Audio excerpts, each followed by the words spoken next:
Hey crocheters, last week I shared my pricing formula and my phone literally hasn't stopped buzzing ever since. So many of you requested a deep dive, which tells me the pricing struggle is real. We all want to value our art, but how do we actually pick a number that makes sense in the real world? As promised, today we are discussing how to arrive at a decent hourly rate and a profit percentage that's tailored for you, not just a copy paste of a generic formula.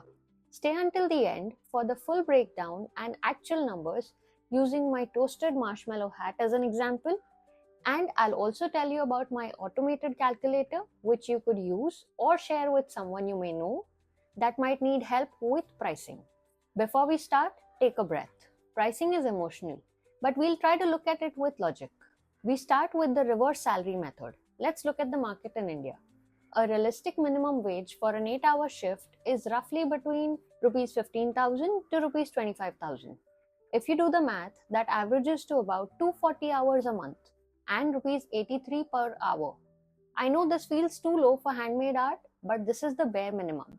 If you're selling ready stock or bulk items, test this rate first and see how your market responds. Next, how to calculate your own hourly rate. If you work 4 hours a day, 25 days a month, that's 100 hours. This isn't how long one project takes. This is how much time you realistically have to work if orders start rolling in. Considering the lower limit, Rs 15,000 divided by 100 hours, that gives you Rs 150 per hour. This is your floor. But remember, if you work only 10 hours a month, that doesn't mean you jump to Rs 1,500 an hour. Be realistic with the market.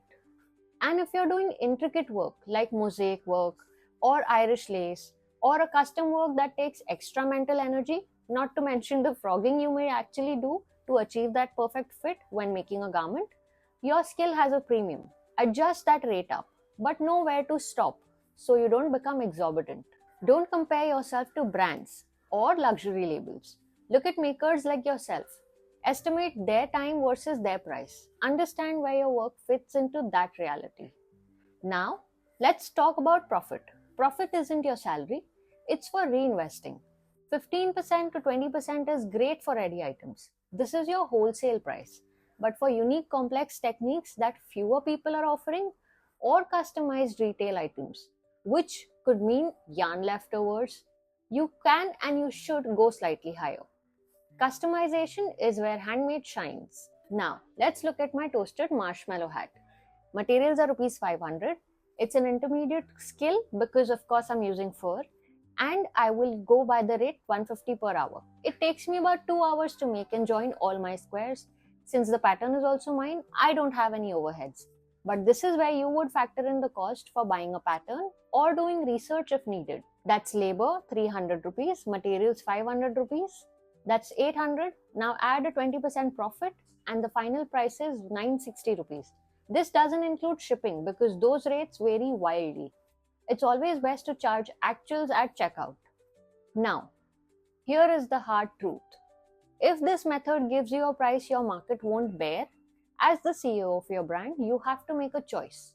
Is this product for sale or is it just a hobby gift? If it's not profitable, it doesn't belong in your regular inventory. This is how we keep our business sustainable. Comment guide for a PDF breakdown of this math. I have also prepared an automated calculator where you can put in your numbers and it will calculate the pricing for you. This calculator is included in my crochet library along with free tutorials, tips, and complex techniques that I mentioned earlier to upskill your crochet game. To get the founding member flyer for my library and the automated calculator, repost this to your story and don't forget to tag me. Come back next Tuesday for more crochet tips. Happy crocheting!